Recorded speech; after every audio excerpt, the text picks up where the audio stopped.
What's going on, guys? So we're out here at the property, just kind of watching the yard recover from the traumatic surgery that it had when we trenched all this stuff out to supply water from the shallow water well over here for irrigation, and then way over there for the better well to the RV so we can have fresh water out there. And there's a couple little low spots I need to backfill in a little bit more.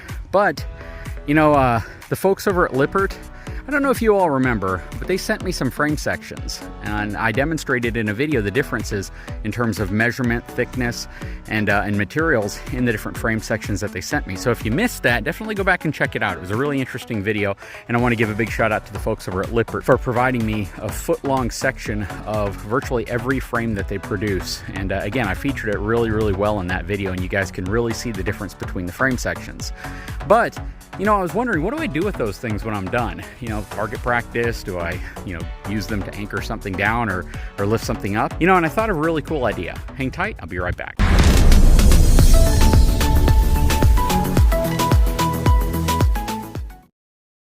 So, unknown to the folks at Lippert, their frame sections have now become parking indicators. You know, anytime we do events out here, we have a lot of cars. A lot of people come out here. Sometimes we'll have, 8, 10, 15 cars parked out here or more.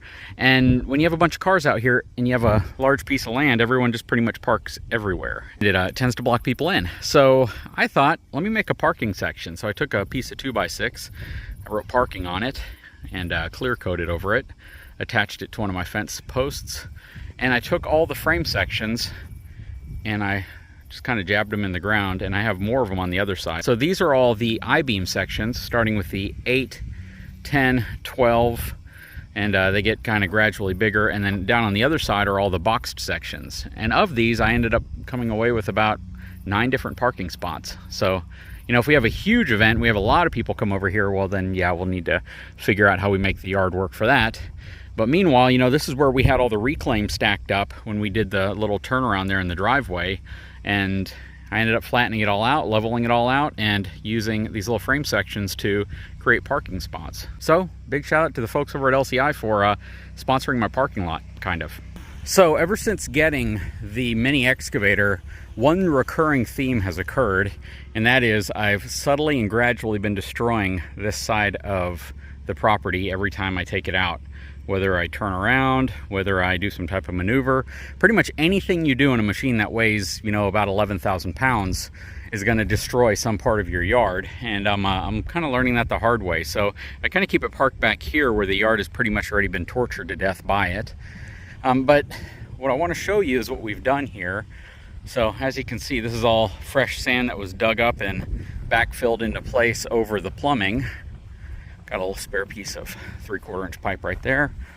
This goes to, again, the shallow well right here in the pressure tank, which feeds the irrigation. So that's essentially for watering the grass, anything we need to do where water's going into the grass. And right now, is a really good time to start conserving water because of all the droughts and the lack of rain in a lot of area.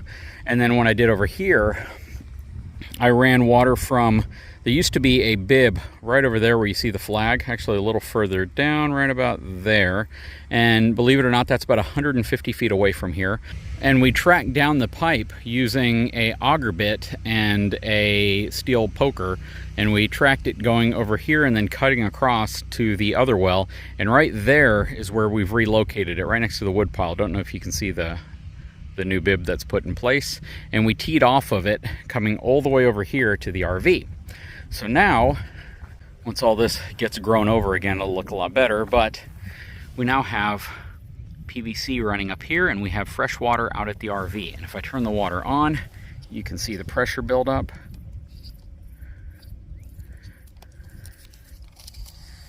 Check that out. Got the pressure regulator on here, already dropping it down to 60 PSI, maybe a little lower than that. But we're in good shape. And when I'm not out here, what I do is I'll either turn it off, but I'll bleed the pressure down, because right now it's kind of consistent between 50 and 60 PSI. So I'll just open up this other hose I have next to it, which goes to this little sprayer, and I take all the pressure out of the line. basically because we're not out here all the time. I don't want to run into a scenario where we have pressure constantly being pushed in the lines and then we have a leak of some type and we're not out here to investigate it. Got to clean all this up. This was all the Flexzilla hose that I had ran from here way over to that other bib. And yeah, we used a lot of hose here, and I still have a bunch of hose laid out in the yard right here that was running from here up front to irrigate the front grass. So yeah, we're making subtle improvements to the property. A lot of people are going to say, well, why did you elbow it so much right there? It's because this post has concrete all the way around it. So this is our way of getting around the concrete and back up the side of the post. But yeah, we have a lot of leftover Flexzilla hose. We have a 100-foot section, a 75-foot section, and a 50-foot section. And the 100-foot and the 75-foot gave me the ability to kind of wrap around and come through here.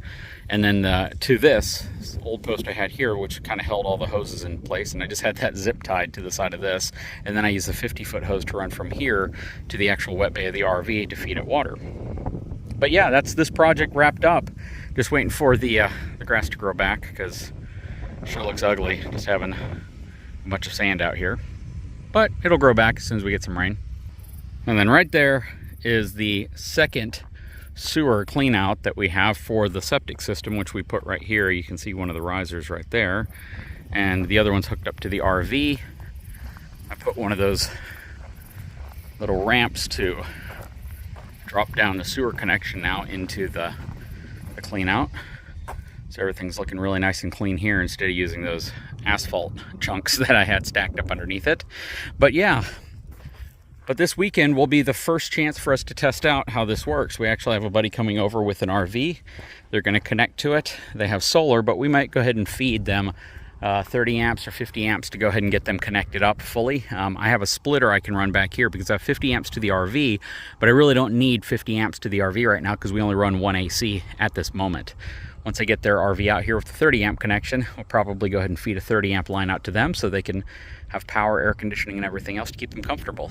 Water, I'll have to run a splitter off of the connection over here, but a lot closer, and you see that I have a lot of extra hose to run that length, so it shouldn't be an issue at all. But yeah, everything is looking really, really good. Really happy with how everything's been set up.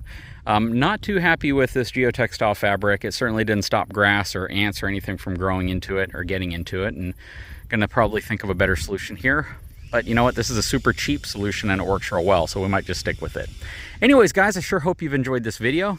Quick little update on what we've been doing out here with the property, with the water lines, with the RV site, getting it completed. Now we have plumbed water, we have sewer, we have 50 amp connection, picnic table, fire pit, lighting on a pad.